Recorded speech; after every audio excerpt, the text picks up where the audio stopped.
Elves and the Shoemaker. There was once a shoemaker who was very honest and worked very hard, but still he could not earn enough money to live. One day, all he had was gone, except for just enough leather to make one pair of shoes.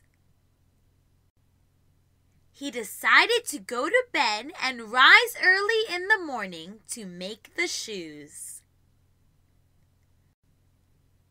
When he woke up and went into his workshop, to his amazement, there stood the shoes already made, set upon the table.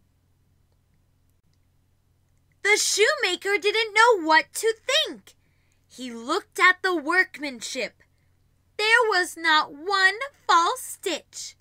It was quite a masterpiece. Later that day, a customer came into the shoemaker's workshop. The shoes suited the customer so well that he was willing to pay a price higher than usual for them. With the money, the shoemaker bought enough leather to make 2 pairs more.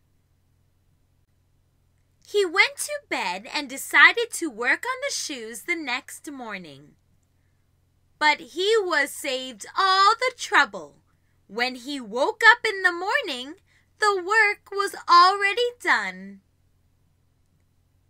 Soon the customers came to the workshop and paid him handsomely for his goods. Again, he bought enough leather for 4 pairs more. This time the shoemaker decided to find out just what was happening.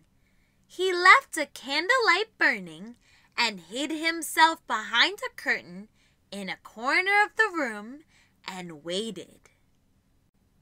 As soon as it was midnight, in came 2 little dwarfs in ragged clothing.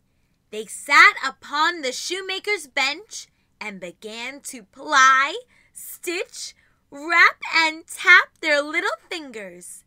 The shoemaker was amazed. The shoes were finished, and they bustled away as quickly as lightning. The next day the shoemaker thought, "These little elves have saved me from poverty. I should thank them."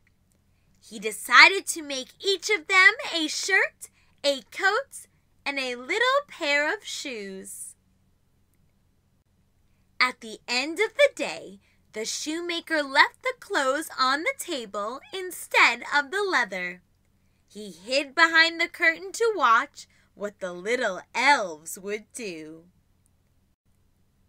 At midnight, in they came, dancing and skipping and hopping around the room. They went to sit down to do their work as usual, but when they saw the clothing lying for them, they laughed and chuckled and seemed mighty delighted. Next, they dressed themselves in the twinkling of an eye and danced and capered and sprang about, as merry as could be, till at last they danced out the door.